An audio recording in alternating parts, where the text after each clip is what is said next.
Welcome to A Word Fitly Spoken, a podcast about Jesus, His Word, and our joy in following Him. I'm Amy Spreeman. And I'm Michelle Leslie. Happy Mother's Day to all of our fellow moms out there. Today we're talking to our friend from X, the artist formerly known as Twitter, Julie McEntee, or Julie married to Thomas, but not a Thomist, as you might know her if you follow her on X. Julie is a stay-at-home homeschooling mom of 5 sons, and as a boy mom, she's had a number of her followers ask her for advice on raising and homeschooling boys. And since Amy has a son and 1 daughter, and I also have 5 sons and 1 daughter, we thought advice to boy moms would be a great topic leading into Mother's Day. Julie, can you tell us a little bit about your family and how your followers came to ask you all these boy mom questions? Sure. My husband, Tom, and I, we've been married 26 years, and we have 5 sons. Their ages are 21, 19, 18, 16, and 11. And as of last month, we also now have our first daughter-in-law. And we just found out this past weekend we're getting another daughter-in-law. I saw this summer. So, yeah, we have 3 sons pretty much launched. 2 of those are living out of state in Montana, and we have 2 that we're still raising and homeschooling, which we've done with all our boys from the start. Well, that's very fantastic. Yeah. To answer the question about why so many boy mom questions, I think part of it is boys are just so different from us, and everything about them seems to go against our natural mothering intuitions. I haven't raised any girls, but I imagine it would feel a whole lot more natural and intuitive to a mom than raising boys. So also, we've got a current culture that I think makes raising boys in today's environment uniquely challenging. So I think that's why the questions come. I think we didn't have to ask, how do we raise these young men? Yes, absolutely. And it sounds like your oldest is the same age as my youngest. And then Amy, how old is your son? He'll be 32 this summer. 32. Wow. So you're that time go. Yeah. I've got some that age too. So we're kind of all over. We're covering the spectrum here from younger ones to older ones. Yes. Yes. Yeah, and that's so great that you were able to homeschool them, and I know, Michelle, you did that too. That's one of my things I wish I had done. I grew up in kind of a different mindset, and we waited, actually, to have children because I bought into the whole lie that women had to have careers and get settled in that first before. So we put it off, and then my husband would always take us over to our best friends from high school. They had 4 boys, and he thought that would help me to not want to start a family right away. Unfortunately, it had the opposite effect. I love those rambunctious boys, and I was like, let's do this.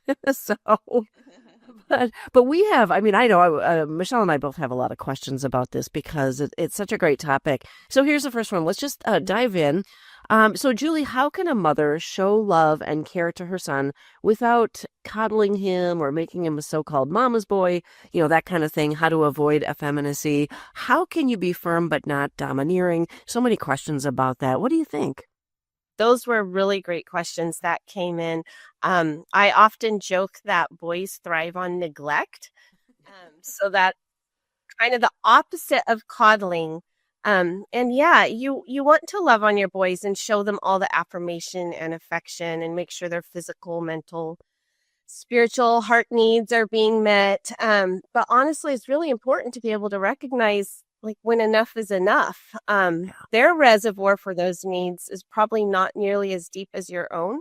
And when you flood their systems and try to meet their needs in the same manner as you as a woman might want or expect your own to be met, I think that's maybe when you end up with a mama's boy. Yeah, it could be. And also, I was just thinking that, this is why God gives children a father and a mother, in the, if you're doing it biblically, because moms, we tend to be very nurturing and, they fall down and they scrape their knee and, oh, come here and let mama kiss him and all of that. And we coddle them a little bit. And dad is more like, look, rub some dirt on it, get back up, you're fine. So they need that balance, don't they? Yeah, absolutely. Absolutely. The kind and the amount of love and affirmation and affection a woman needs is not necessarily the same for boys.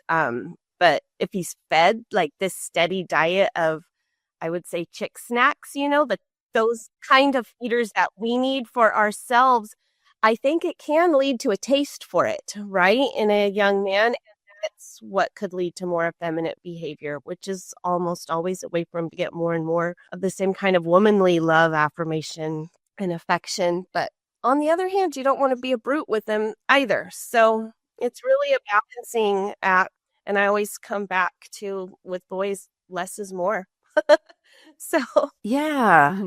I like how you said that, especially in the beginning about they tend to thrive on neglect. And I'm thinking about my own when you leave them outside and let them figure things out, that creativity and that imagination seems to take over, and then they're out exploring without me worrying about every little thing. Is that what you're finding too, raising boys? Oh, absolutely. I think their deepest hunger, at least with my boys, it's for freedom.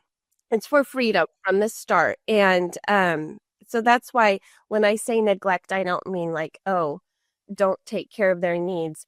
I do mean um, giving them a little bit of a sense of autonomy over their own environment, and not dictating, not being a micromanager of things. And some of us, and I'm going to say especially homeschool moms, really tend to be that type of a personality, which can turn into being overbearing with our sons and micromanaging and just dictating too much. And so, yeah, like I've just realized these guys crave freedom. It's what they want most. And it's what actually then enables them and prepares them to lead and be independent. Right. You want to watch them from afar, and not jump right in anytime you think they're about to scrape their knee or whatever. I mean, maybe if they're about to jump off the roof with no, dad's not there to catch them or whatever, maybe that's when it's time to intervene. But don't intervene over every little thing. Just keep an eye on them from afar so that you can intervene, to keep them from. I always say God put women here on earth to keep men from killing themselves and each other. So sometimes we do need to intervene, but yeah, absolutely. They thrive on just a lot of times being left alone and discovering things for themselves. Yeah. Well, let's look at our second set of questions here. These are questions that kind of cover dad's role as we're raising our sons. Did your husband take more of an active role in their education after a certain age? How, can I encourage my son's interests, like cars, for example, when his dad couldn't be less interested in things like that?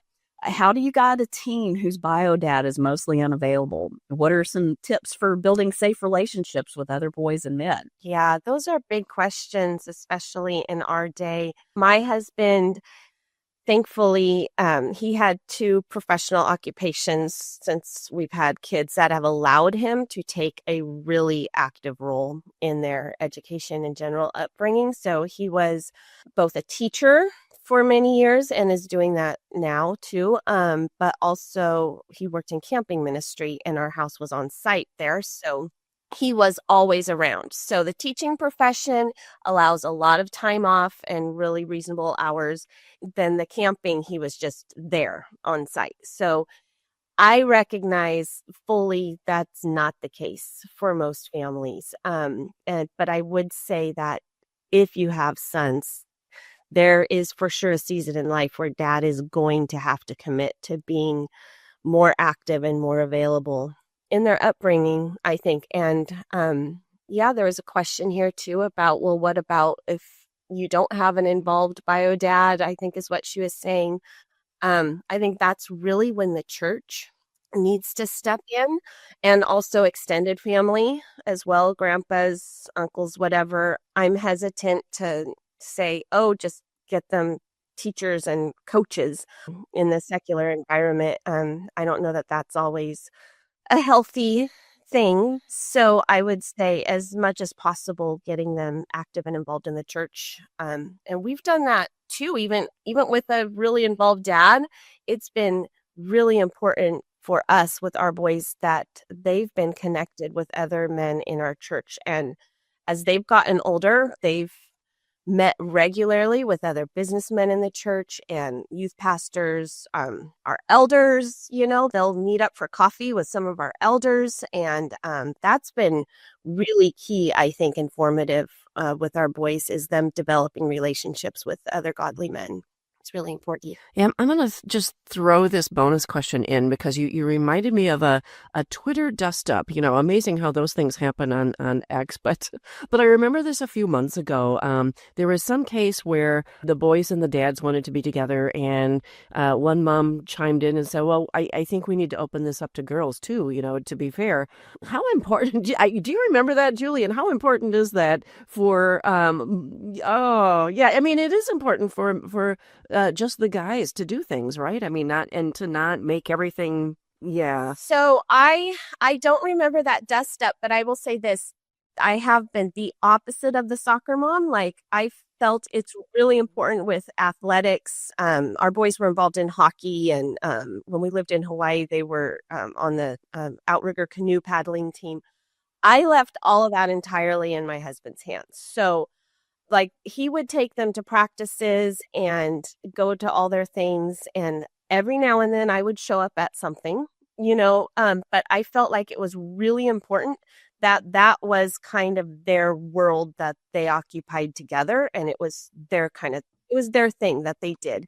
I know there was a question on here too about what age does that kind of thing start, where the husband and sons, are kind of doing their own thing. And for us, it really was as soon as the next baby was born. So I would commit myself 100% to that new baby. And, I did all the nighttime feedings and the diaper and all that. But immediately when that new baby came in, the toddler, the next one up, started shadowing my husband, and he started taking that son with him everywhere he went. And so as we got more babies, my husband would just have all the boys with him when he would go places, and then I could focus on the baby at home. And so even from the start, they were kind of establishing their own little, I don't know, microcosm, I guess, of just guys doing guy things. And I do think it's really important that continues into adulthood. Guys need to be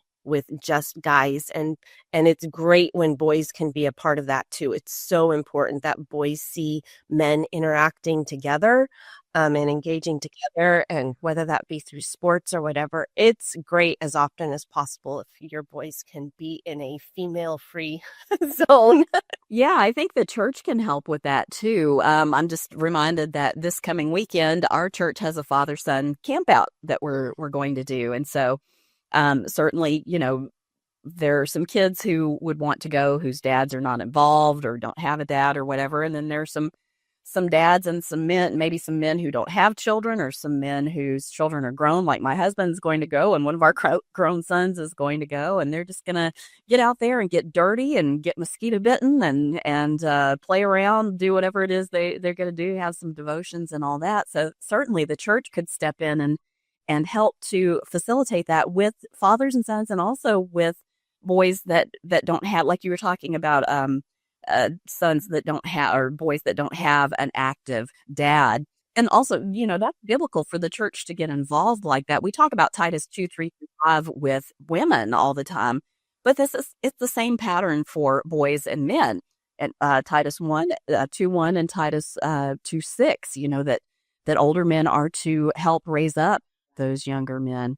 And then I wanted to share one more thing too that we did with our older boys, with getting them more involved with dad and everything, and sort of passing them off to dad to show them really how to be a man. When our two youngest got to be high school aged, they didn't, you don't have to take as many classes. You can finish your requirements pretty easily and pretty early and everything. And so we did what we called VOTEC homeschool. Because my husband owns his own home and maintenance business. And at the time, he also had a lawn service. So the boys would do their academics, and then they would go to work with dad. And they learned some valuable skills, lawn mowing, that they would use even, just after they got to be adults and had their own homes. But also, a couple of our boys have gone into that sort of area to make money as a side hustle or as a full-time job or whatever. So they learned some good, valuable skills and got to spend lots of time with dad. So Oh, so important. And again, if dad isn't in the picture, if you can find other godly older men that can take your son on as, a helper at his work, if he does own his own business and he's like, hey, can I just teach you this skill? Those kinds of things are just so important, vital. Yeah, for sure. Well, let's take on the next grouping of questions that came in. This is about raising those young boys into men. So, Julie, how do we encourage his growth into manhood, and what age should we start that? Another question is, they have so much energy. How do I encourage their very clearly masculine natures toward constructive, not destructive things? How do you instill a good work ethic? And how do you encourage toughness in young boys? And I think I know where that question is coming from. How do you encourage boys who maybe aren't interested in traditional masculine boy things? And then how to build self-confidence in young boys. So that's a mouthful. Wow. A lot of questions there. Where would you like to start? Well, we can start at the top with that one. I would say, or I have said, subduing the earth begins in the sandbox. And here's where moms, I think, need to readjust their mindset as far as, her wording was constructive versus destructive, because what looks like destructive to us as women may actually be extremely constructive in their own character. And so this is what I referred to earlier regarding our instincts, our natural female instincts. A lot of constructive development in boys occurs when in what appears to be destruction mode. And, I know you guys have seen this with your young boys where they can be like a wrecking machine, it seems like. Right. And so now I don't mean allowing like fit throwing behavior, or if a boy is angrily just breaking things or throwing things, he obviously needs the heavy hand of discipline immediately. But if he's spending all day tearing up a particularly scenic corner of the yard to create an eyesore of a fort, that is actually a good thing. This goes against our very nature, I know, but it has to be allowed for a season. And from toddlerhood, boys will engage in what looks like a constant stream of destruction. They're emptying the tissue boxes or the Tupperware cupboard, or dumping out all the toys out of the bin, or knocking down the block tower. They're digging up the yard. They're cutting down trees. And it looks to us like chaos and mess, but actually it's giving them mastery over their own little kingdom. They're gaining mastery when it looks like destruction. And they are, in fact, subduing the earth in their own small way. And so somehow the undoing of things, what looks like constantly as the undoing of things, is somehow wiring their little brains to be doers of things and builders and kingdom conquerors later. So that's how I would answer that first, destructive versus constructive question. It's so funny that you mentioned that, because the other day I was scrolling through X and Phil Johnson had posted a video of, it was just a collage or a whatever you want to call it, of men going up like on top of a bridge and dropping something heavy off so that it would smash something when it did. It was just a bunch of different things like that. And his comment was, you never get too old to enjoy this, or something like that, and I said, I think what you mean is men never get too old to enjoy the women. And they're like, why do you find joy in this? This is just so destructive, like you were saying. It's so true. All the men that were commenting under that video were like, yeah, this is so great. And the women were going, why would you? We got to clean that up. Exactly. Well, it was out somewhere, but the women were like, why do you derive joy from, blowing things up, smashing things, whatever? But that's just something that is really tattooed on that Y chromosome. Yeah. And I think it actually answers kind of the question about developing a work ethic too, because things like that look like play to us, that looks just like random play, is actually very constructive in developing a work ethic in them. And what we're tempted to do as moms, I think, is to pull them off that job, to pull them out of the play, and think building a work ethic means taking them from that and making them sit down and do schoolwork. But we've actually just pulled them away from the very thing that was doing the building of the work ethic just because it looked like play to us. But when you start looking at that kind of play as industry, you're going to be less prone to interrupt it. So in general, like if my kids were engaged in doing something industrious, even if it looked destructive or chaotic to me from the outside, I seldom interrupted them for school or chores. It was always the minute they were idle or argumentative or becoming actually destructive in their behavior, that's when I would rein them in and gather them around and say, okay, we're going to read some history now or science, or okay, time for you to go do your math, you know. Yeah, I wish you had been around to coach me as I was rolling my eyes every time my boy wanted to build a fort in the living room. Because in Wisconsin, half the year, all of these construction projects happened indoors in my realm. So I couldn't relegate them to the corner of the yard. So I'd come in the living room and there'd be this massive, cushions everywhere, blankets that I thought I had folded nicely and put away. And of course, my thought is, oh my goodness, how are we going to clean this up every single day? But I wish I had just a little bit more patience in that area. I think that would have been good. Right? It's a season, it's scary because there is going to be a time in your life where those cushions will never be disturbed again. Right. Then you're kind of sad about it a little bit and missing the mess. So it is important to recognize this is temporary. The mess, all that is a temporary time. Yeah, it sure is. How about that question about what about boys who are not interested in traditionally masculine types of things? They're more of a Jacob versus an Esau, or they're more of a David who likes to play the harp and sing songs and stuff like that. What do you think about that?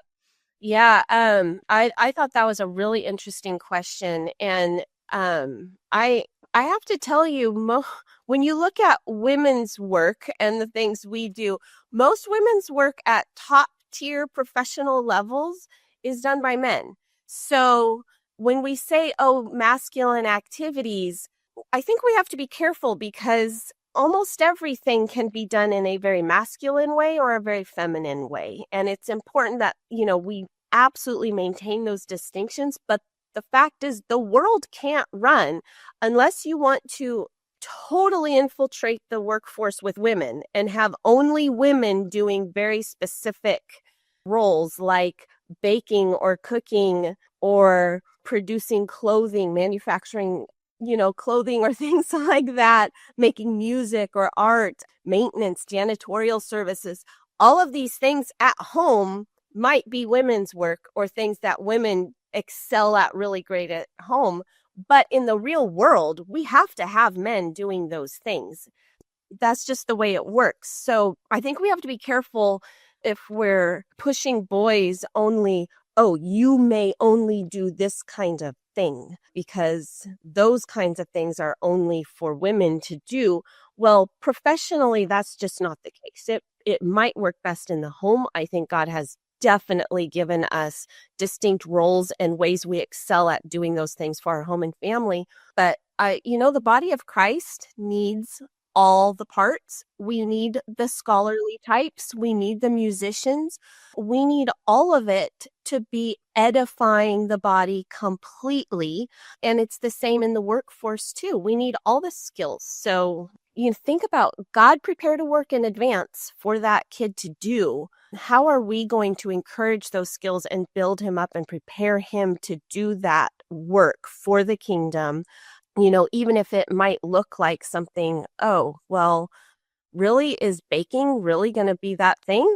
If he's going to be a master baker and can support a family and provide for his wife and put a roof over their heads doing it, then I would say, by all means, pursue it. Just do it as a man, a godly man unto the Lord. Yeah, and I think we can start at home when they're young. I think a lot of the things that we we decide this is women's work and this is men's work in the home, they're really not necessarily womanly or manly. They're just, forgive me for saying this, Amy. I know we're trying to get away from saying gender, but they're really just gender neutral activities, For example, in my house, and I scandalize people when I say this online sometimes, but at my house, I'm the one who takes out the trash because I'm the one who remembers to do it. I'm the one who remembers, that Sunday night and Wednesday night, the trash goes out. And so I'm the one who started taking out the trash.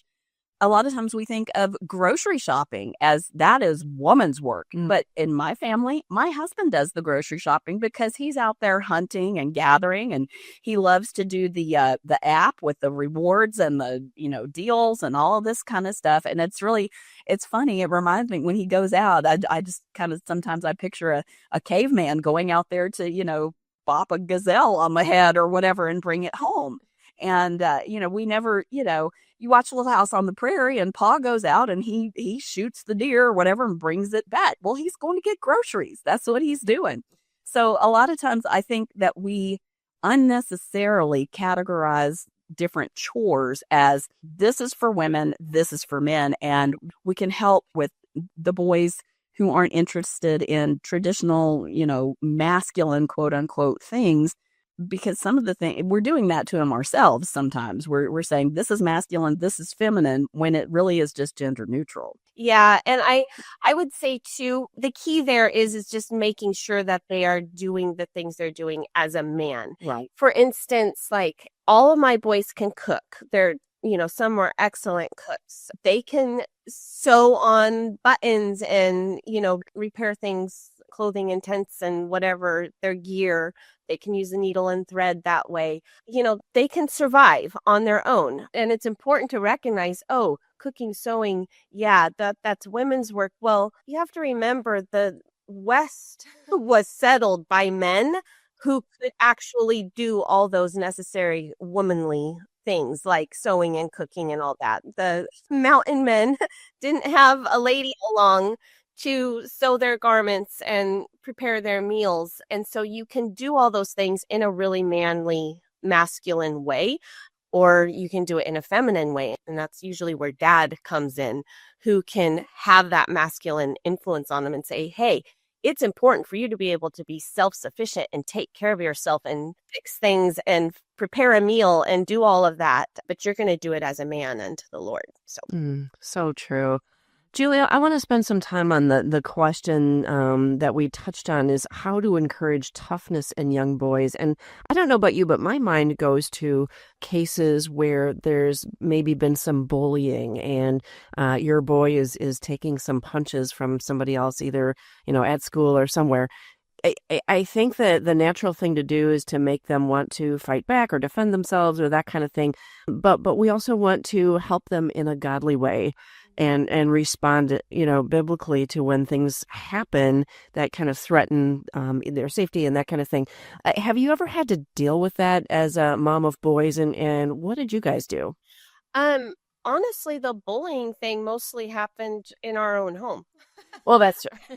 With 5 boys, there's going to be a youngest who's going to have older brothers picking on him. And yeah, I'm going to say this. It's a hard question for me to answer because almost every time I intervened and interfered, I was wrong. I was not assessing the situation correctly. My female instincts were always, well, the one getting picked on is obviously the one at fault. And so when I did jump in, I mean, to my shame, I was usually incorrect in assessing the situation. And I think with boys especially, it really is important for them socially and building their own confidence that they are figuring out those things on their own. We thankfully have not had to endure the kind of things you might be describing that are taking place outside of we haven't had to deal with anything online because they just haven't had access to it.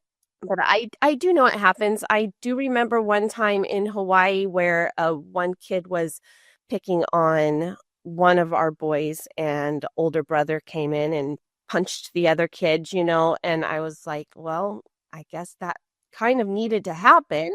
So, I mean, it's a tough call, and I'm just going to say this. I think usually dads are the ones who can identify when lines are being crossed and when adults need to intervene the most. And I'm sure other moms are far more capable than me of discerning when they need to step in. But I'm just going to say from the start that was not my strength. I usually had it wrong. And so because of that, I usually let it go, let them handle it themselves. And then if it's something that you start seeing a pattern developing where one kid is being picked on consistently, or one kid is consistently doing the bullying, I think that's when dad really needs to like step in and let's identify what sin issues we're dealing with here.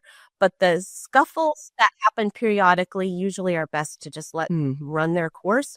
But when you see patterns being established in a young man's life, that's usually indicative of a spiritual issue, a sin issue that has to be dealt with. And then I think it's best that dad comes in and deals with it. Yeah, absolutely. Dads can really balance us out, just let them fight it out or whatever.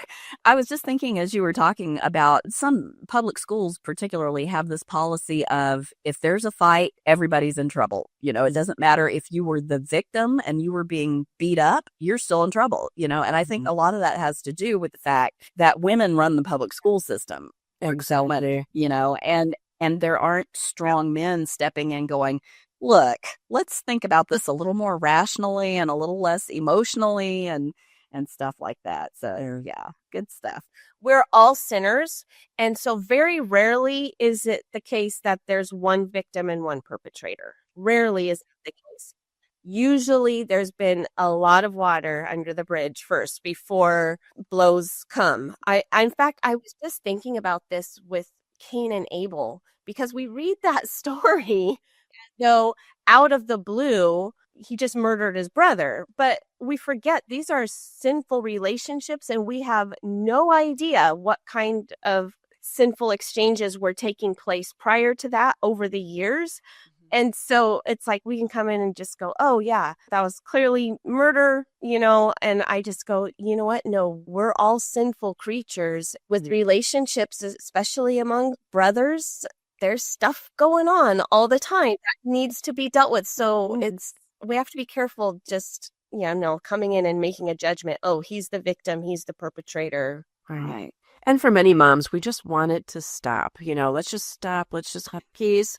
We want quiet. We want quiet, but we also don't want suffering, right? And sometimes what you're saying is sometimes it's okay to go through the conflict.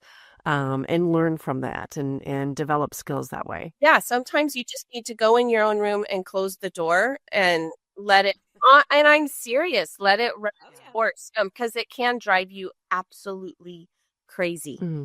Yeah, you have to let some of it go because it's toughening them. And I don't know, we kind of had a policy about whining. I couldn't abide whining, and so when they'd come whining about something, I'd just respond, and yet you'll be okay. Suck it up. Oh, yeah. And I used to make mine very aware of the voice. It's like, can you say that in a different voice? Great. There was one question about self-confidence in there too.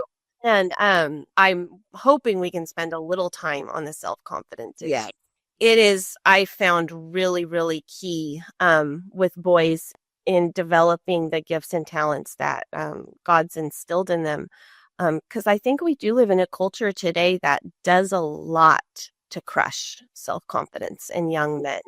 And it's hard to see, but I do see it with a lot of our sons' peers too, just a lack of confidence in their bearing and what they can do. And my husband's experienced this so much in the classroom with young men who just have zero confidence in their own skills or abilities, or even their ability to be men and to take care of themselves.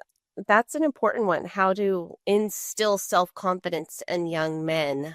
Well, let's take it from the opposite perspective. What do we do as parents or as our culture to destroy or wipe out self-confidence? Where does that even come from? And why is that so challenging now more than it was maybe generations ago? Yeah. I think it starts in school, and we can actually reproduce those same destructive means in the homeschool environment too. So, but the way school is set up and education, it's like when you're insisting that all boys learn this list of things by this age at this pace and in this manner, and it's like, well, who decided that? Who decided that for your son, that he has to learn this then and in this way? To our shame, even as homeschooling moms, will often reproduce that. Like we think, oh, at 5 years old, they need to be doing this and this and this. Well, says who? Because I think it's really, really crucial with boys that they build off their successes. Letting them become experts and masters of their own interests first, I think is so, so important. And I don't know if you've noticed, maybe mine were different this way, but that boys tend to obsess over certain things for long periods of time. Like, Oh, yes, absolutely. we'll look back at phases. Oh, the cars and trucks phase, or the building phase, or the blowing things up phase. You can look back and they're just really into that kind of thing for a long time. And we have a tendency to cut that off because we want them to be well-rounded and not weird, right? So we'll be like, oh, all he cares about is this thing. We've got to get him interested in other stuff too, so that he doesn't become a nerd over this thing.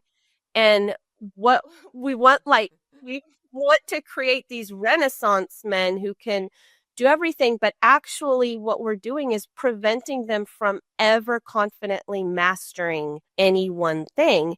And once a boy has mastered something, then they have the confidence to move on to the next challenge. And so they'll start obsessing over something else. They do get over the cars and trucks obsession, and they do start obsessing over something else.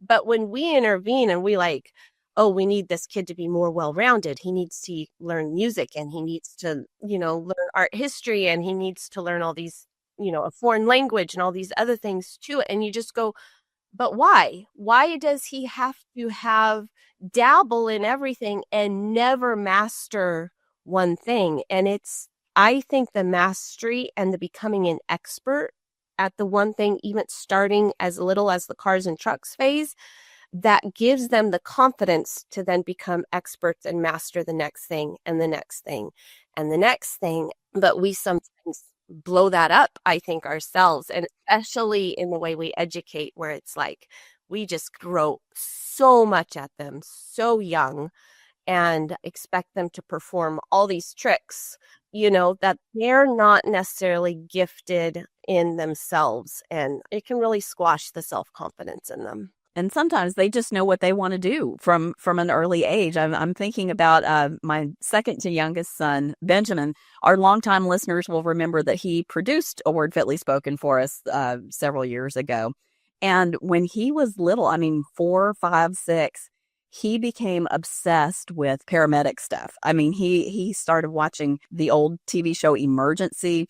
Every time he had money, we would go to the dollar store and he would buy Band-Aids and adhesive tape and, like gauze and stuff like that. And he had all of these little cases set up with all of these little medical things.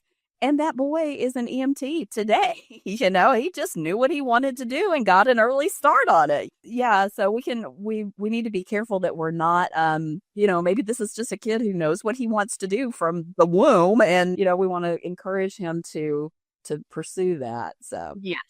And we need, like I said earlier, the body of Christ needs all types, and it needs all kinds of experts in their own thing. And so when we try to factory produce a uniform type boy or student that knows all the same things as the person next to them and has learned them all at the same pace and at the same time, it really doesn't match how God has constructed the body, with all the different parts, each performing their function, each being gifted uniquely to edify the body. So I think it's important boys just are allowed to confidently pursue the things that God gifted them to do. Well, let's move on to our next section, which is practical tips. And I think since these are such varied questions in here, it's not like there's a common theme with all of them. Let's just take them one by one. So the first one is, how do you deal with the constant mess from activity? Oh, wow. Okay. The mess, I would say, is an existential crisis, really. And I've come to realize it's more of a matter of coping than conquering. I just don't think you can be a minimalist. I know people don't like to hear that because everything boys do requires gear of some kind. It just does. And will never stay neatly in their closet. I personally require beauty and order and peace and solitude to thrive. And instead, God called me to homeschool 5 sons with wildly diverging interests. So they are loud and messy and just present in all of my senses all of the time. And so for my own sanity, I do pick up after them constantly so that I can at least maintain order and beauty in the home. I try to maintain order, not cleanliness, because something has to give. And for me, it's the deep clean, the baseboards, cupboards, cobwebs, carpet stains. These are all things that I'm excited to tackle in my empty nest years. That's exactly what I was about to say.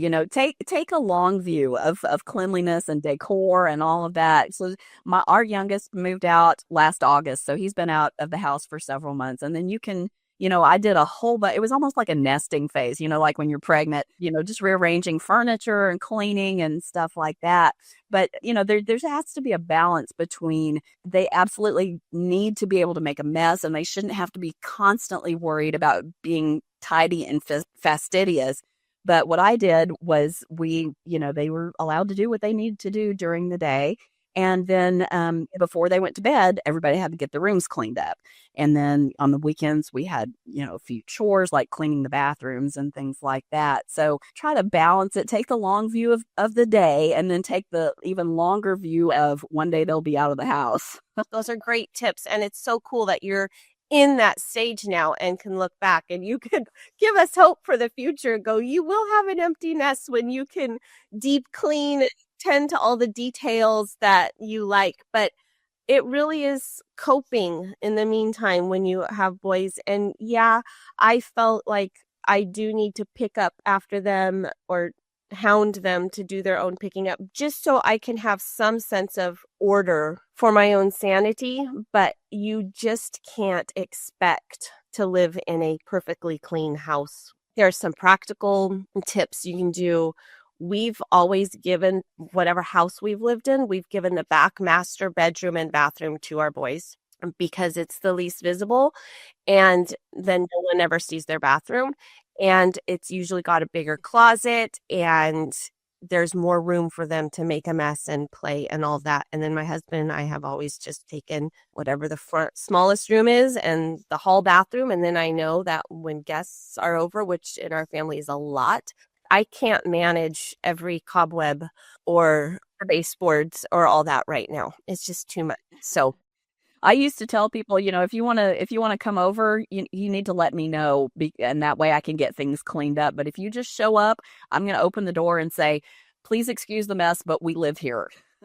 How about the next thing on the list? Practical tips on keeping them fed. So that really is the biggest challenge with boys, I think, especially if you are homeschooling and they're home 24/7. Because they're usually eating 24/7.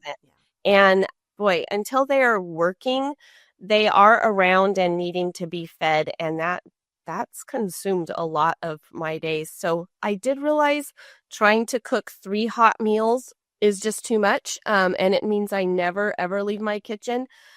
So I typically will cook 2 nice meals a day and let them scrounge for the third. So if I know we're just having leftovers for dinner, then I'll make sure I put out a nice breakfast and lunch. Or if I make them a nice breakfast or let them scrounge for breakfast, cereal, bagels, whatever, then I'll make sure there's a nice lunch and dinner. But I just couldn't do the 3 full square meals a day. You just can't get to anything else if you're doing that. So I know with boys, if I'm just feeding them carbs all day, then they're just needing to be fed all day. So I do try to have lots of protein on hand for them.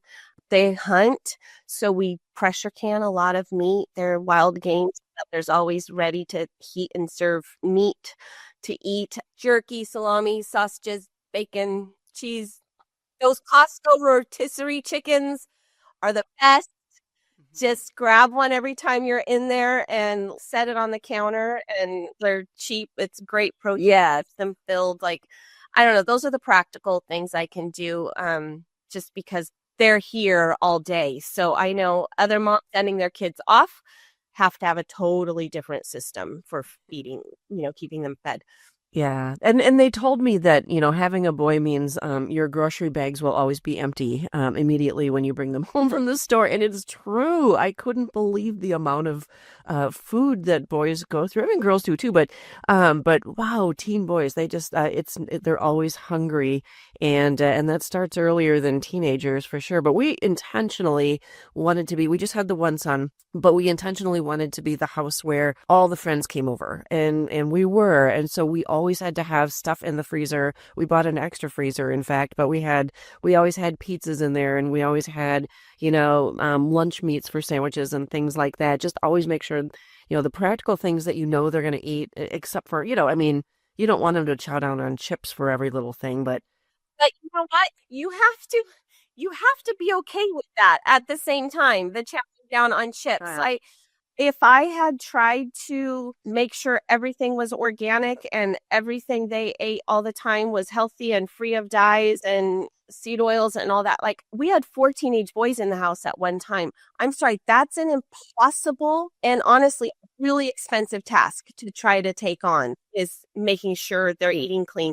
You have to, like, with the amount boys consume, this is going to kill the crunchy moms, but you have to let them eat junk, and it won't kill them, but you've got to let some things go, or I mean, it'll kill you before the junk kills them. The worry over every little ingredient, I just don't know how some of them do it. So yeah, you might need to have a stockpile of top ramen available and things like big that. giant bag of chicken nuggets, you bet. Just throw that in there. My practical tip on keeping them fed is, moms, you need to make sure you've brushed up on how to multiply fractions and things like that, because you're going to need to be doubling and tripling and quadrupling recipes a lot of times, and just making enough food to feed an army. After all of our kids moved out, I was still making these huge quantities of food, and it took me a while to figure out that it's just my husband and me, and yeah, make a little extra and freeze it, but I don't need to prepare for 20 people when it's just my husband and me. So, all righty. Well, how about, let's move on to the next thing. How do you handle the issue of technology? What do you think of letting them have computers and cell phones and video games? Okay, so technology is a really big issue right now, and our family kind of did it a little funny, and so I'm not going to say everybody should do it this way, because I think there are drawbacks to both sides. But I grew up without a TV, and we decided from the beginning of our marriage that we weren't going to have one. So we also didn't do video games with our boys or that kind of thing. They were allowed movies on occasion, and once they were older, we allowed access to YouTube and things like that. And then when they bought their own trucks, they also bought their own phones and are using those for their businesses and things like that.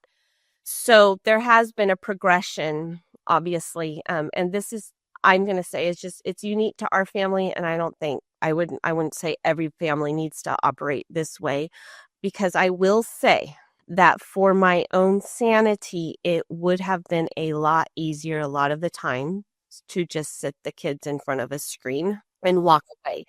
You're setting yourself up for basically almost never having a break if you decide to have like a screen-free life.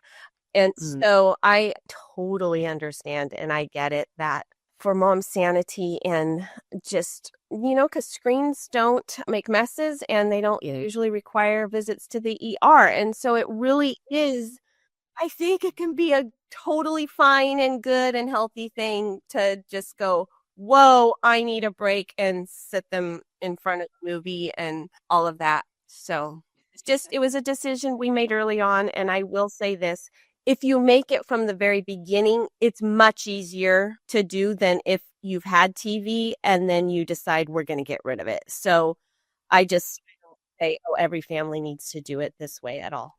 One of the things that we did when our son really wanted a video game like his friends, he wanted a system, and it was cartoonish. It wasn't one of those Death Soldier things. It was what was it? It was a GameCube, so mazes and puzzles and that kind of thing. And my husband made him drop a contract. And so it had rules with times and what would happen, what consequences for bad behavior would result in, this GameCube being put in the closet or something like that. And I just came across that contract the other day, and they were like 10 or 20 rules on this thing, and they both had to sign it. It was hilarious, but I thought that was a really good way to have it and then limit it. Yeah, that is a good idea. And that's kind of what we did as well. Kids thrive on structure and they need to know what's expected of them and all of these things. And so we did similar things like that. We had schedules of, you can spend this much time on TV and then we're going to, do chores and then we're going to do this and whatever. And that really helps because you can keep track better of, how much TV they're watching and all of that. And make sure that they're not sitting for too long. They start getting antsy. You just make them get up and go take a lap around the house. Take a lap is a very underrated thing these days. We did that a lot during school, during TV, during whatever. Get up, go take a lap, But we do need to make sure that kids have that. I mean, I know a lot of moms who homeschool that everything is just loosey-goosey and there's we go with the flow. We don't, have a certain time that we start. If we just don't feel like doing math that day, we just don't do it. And a little bit of that is fine, but kids need structure and they really thrive. And that also goes back to what we were talking about earlier about having a good work ethic. Out in the world, they're not going to have this loosey-goosey kind of thing. You got to show up for work at 8 or whatever. And when you get there, you have, this certain list of things that you have to do and all this kind of stuff. Yeah. So teaching them that from those early times and, setting schedules, setting contracts, setting rules and all that kind of stuff is really important. So how about this next question is how to encourage little boys to explore and build and play outside when you have very limited outdoor space and you aren't in a place where you'd feel comfortable leaving them unsupervised? Yeah, so that actually was a discussion on X that drew a lot of attention to because I have said a number of times that boys need time unsupervised away from mom, and that is just really hard to take in our day and age where we feel like they need close supervision more than ever. And I do think we happen to raise our boys in environments that made it possible for them to spend long periods of time just out in the outdoors unsupervised. And I know other people, it's going to be a real challenge to give their kids that kind of an opportunity. But something happens when boys are together with other boys. There's something going on there that's actually creating men. And I think it's essential to their growing up. And today I call it like this vacant lot vacuum, where there's a part of the way boys have grown up historically where there have been places where they go and disappear to as boys. And mom's not around and they're doing something. They're building a fort. They're building bunkers. They're doing something. That's a God-given drive and capacity to do that, to find a place of your own and create something there. Okay. So, we know that God instilled that in boys, and it's really important that they do that with other boys too. And it's like this part of being developed, where they have to be interacting with other boys to kind of come into their own, to kind of discover who they are themselves, what their skills and gifts are. I honestly, I can't explain why that's so necessary. I've just seen it as necessary that as soon as moms get involved, we tend to create the rules and we tend to set the boundaries. And they need to be able to not have boundaries at some point because, and I don't mean morally, I mean safety wise, like you're saying, okay, well, mom will step in and make them not jump off the roof. Sometimes it's actually important that boys are testing even those issues of safety, what they can conquer fear wise, and they need to be doing that in the presence of other boys. We're women, so it's hard to understand and it's hard to explain. It's just, I know it exists. And I will say, as far as the being unsupervised, this is where walkie-talkies are your friend. You might not feel comfortable giving your kids phones, and that was us. And so we always just sent our boys off with their friends with walkie-talkies. And so I always had one at the house. We had the kind that were on charging stations, and if they were far, far away, at least I knew they could contact in an absolute emergency via walkie-talkie. We also had a big bell I would ring too, like, hey, I mean, there's food, whatever, which they often ignored, but at least the walkie-talkies, I'm just saying, if you can't supervise them, which I think it's important that they don't always be supervised, send them off with the walkie-talkie so you can at least communicate in an emergency.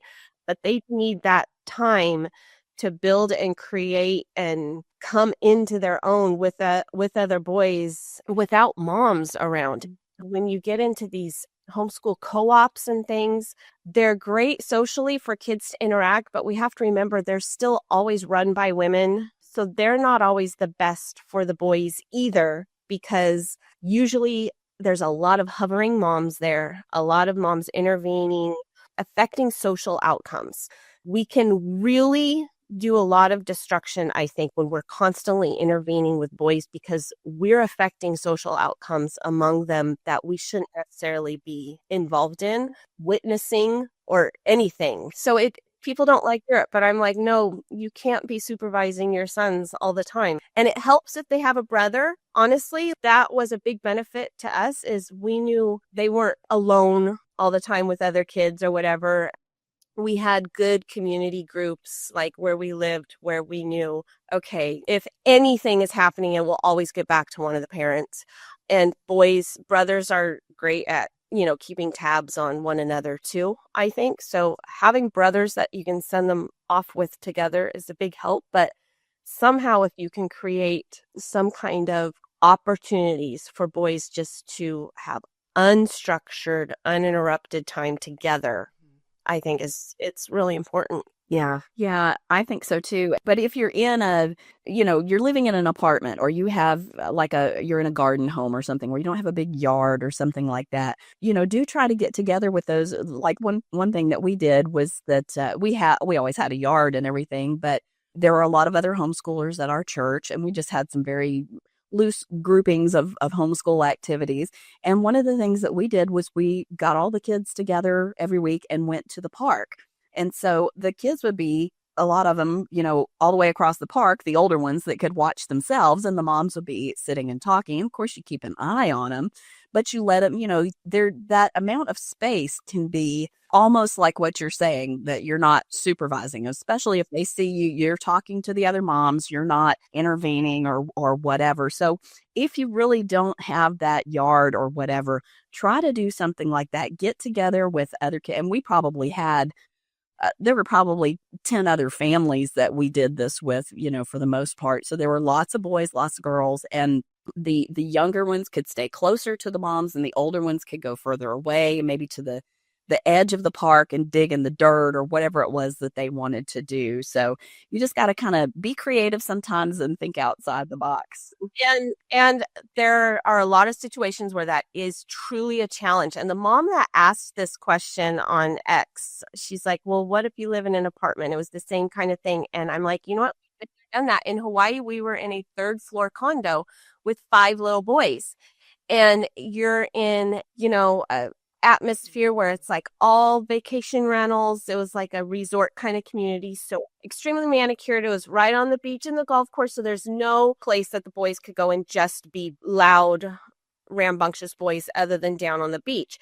So they found for themselves this little corner between, one of the condos and the road. And it was just this little grove of banyan trees that wasn't manicured or anything. And they called it the jungle.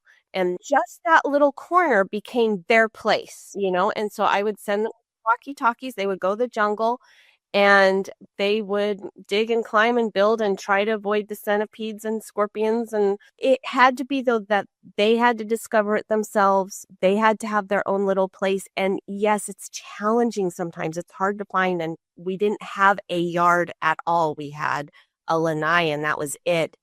But they did find one little corner.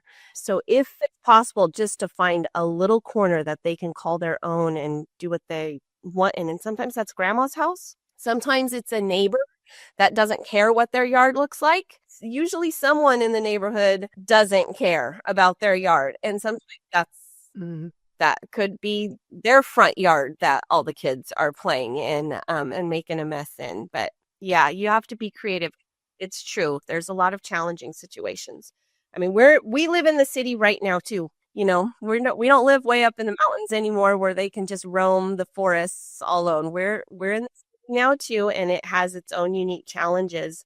But it's just important that you find a little space somehow. Yeah, it can be done for sure. Let's talk about one more topic because you get a lot of questions about this, about education. Yeah. I don't know if you did this when your boys were homeschooled, but is there a best homeschool curriculum for boys? And if so, can you offer any advice? I do get a lot of questions about that. And I have a hard time advising on it too, because I think every family is different in that regard. I will say with boys, less is more when it comes to curriculum. And we kept things extremely basic. So we always started out with what is required of us by law, basically, as our starting point is bare minimum to legally be keeping them at home, what is required of us. And so, and thankfully, like in Hawaii, it was really strict. They actually had a lot of standards. Here in California, it's not so much at all. It's very loose. So we have a lot more freedom here in California. So we start with that, and then it's really a matter of what do we add to that is going to grow these young men to be godly church leaders, to be godly fathers, to be industrious and able to provide for their families. And so, you know, we did basic, like teaching textbooks for math has been easy for us to use. It's fairly inexpensive. It was created by homeschool brothers, so they kind of get boys a little bit, which is great. We read aloud from Story of the World. The history series is what we've used for history. We just kind of cycle through that whole series. And I don't do all the activities that comes along with it. We don't do busy work at all. But I've used their map work because I've thought it's really helpful in learning geography and stuff too. And then language arts has been really different for us as a family because my husband's an English teacher. And so his experience in the classroom has really impacted the way we do things. I mean, we have a huge home library. My husband and I are both avid readers, but we haven't like made it our goal, oh, we want our boys to be just readers. Because the fact is, for men, most of the reading and writing they do in life is not centered around novels. So we would read aloud a lot of fiction. My husband has been great at this from the start of reading aloud books to the boys. But it's always just for pleasure. We read stories for pleasure, and we don't center their language arts development around novels or fiction or whatever, mainly like whatever their interests are, like what they're wanting to learn about at that time. We just buy all the books we can that have to do with what they're interested in, even if they can't read yet, because there's so much that can be gained and developed looking at pictures and what they're, you know, developing as far as powers of observation and finding details and things like that. That's great. So we have lots and lots of books, but not a really stringent curriculum. And I've certainly never invested a lot of money in anything. Yeah. So nothing complex and nothing that requires a lot of busy work, because I've just found my boys, they're not into it. And this was like a tough pill for me to swallow because I studied philosophy in college and I really wanted to pursue a really classical form of education for my own kids. And then I had all these boys. I realized, okay, this is not their deal. Like, they are not going to thrive under this kind of thing at all. So it's a matter of really finding out for your own kids what's their gifting, because some kids are born scholars, and if you have a naturally born scholar, then you have to go, hey, the Lord planned that for a reason. I'm going to provide everything I can for that kid to nurture his scholarly aptitude. But not every kid is a scholar. And so I just don't think we need to educate them all like they are. That's so true. Some things that we did when we were homeschooling, and it really helped with boys too, I think, is to tailor the curriculum for what they need. I mean, I started homeschooling in the late 90s, early 2000s, and so there wasn't as much available as there is now. So I just used a backup for everything, and it was really good structure, really good curriculum for what I needed it for. But then we also did some things like I did a modified school week, I guess you could say. What we did was we would do 5 lessons of math a week, one Monday, one Tuesday, all the way through Friday. But then Monday through Thursday, each of those days we would double up on a different subject so that there would, it would be a condensed work week. Mondays we would do 2 language arts and everything else. Tuesday we would do 2 science and everything else. And so then on Friday, we would just have that 1 lesson of math left. We'd done all our other 5 lessons for the week. And we would go on a field trip, or we would go to the park, or we went to the library a lot and just let the kids pick out what they wanted to read. And like you said, you don't have to spend a lot of money. If your library is as good as mine, my library had textbooks and stuff like that you can just check out for free, and you can use it to provide the information for your kids, and sort of, if it's a secular book, sort of censor out the stuff that doesn't need to be there or whatever, but stuff like that as well. And I see that one of the questions there is, what kind of schooling do you recommend for older boys not interested in college? Since I'm talking, I'll just go ahead and answer that, and we'll get back to you on that, Julie, because this was the case for all of my kids. My daughter didn't want to go to college. And the 3 boys younger than her did not want to go to college either, as much as I tried to push them towards college. But especially with my youngest 2, the second to youngest, like I told you about earlier, wanted to be a paramedic, and the youngest wanted to go to culinary school. And so what I did was, once they got into high school and they were also working with dad and stuff like that, we have a culinary school here, and we also have an EMT school here. And so we went and toured both of the schools, and I said, look, I homeschool. How can I tailor their schooling to whatever it is they will need to get into, your culinary school, your EMT school?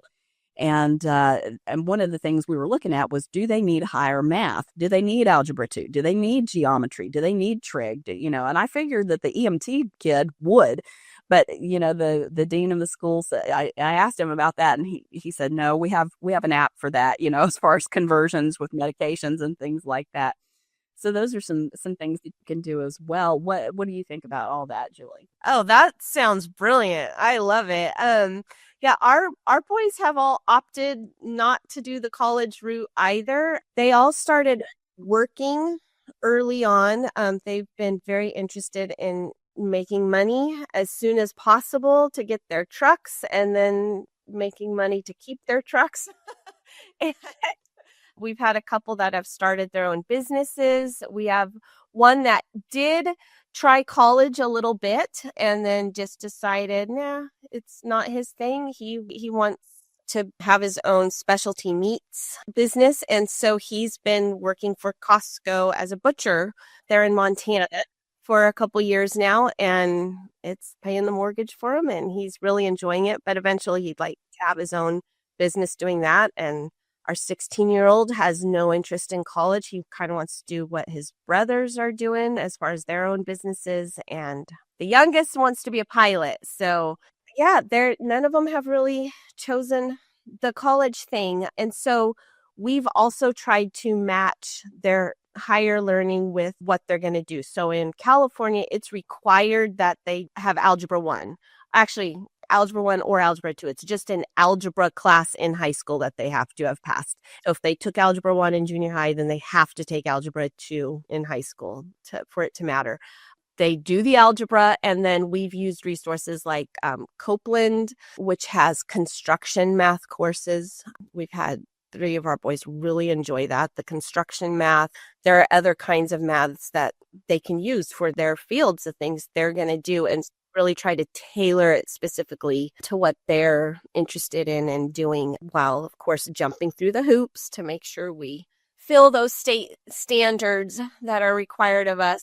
But yeah, there's so much out there, like you were saying, Michelle. I mean, this is not the 80s anymore when it comes to homeschooling. There's so many resources available that you don't have to lock into a set curriculum and stick with it forever. Just use what's working for your family. So, Yeah, and it doesn't break my heart to hear that kids today are opting for other paths than college, especially where we're at as a society and what we know about college institutions yeah. and the types of lessons children are actually learning there.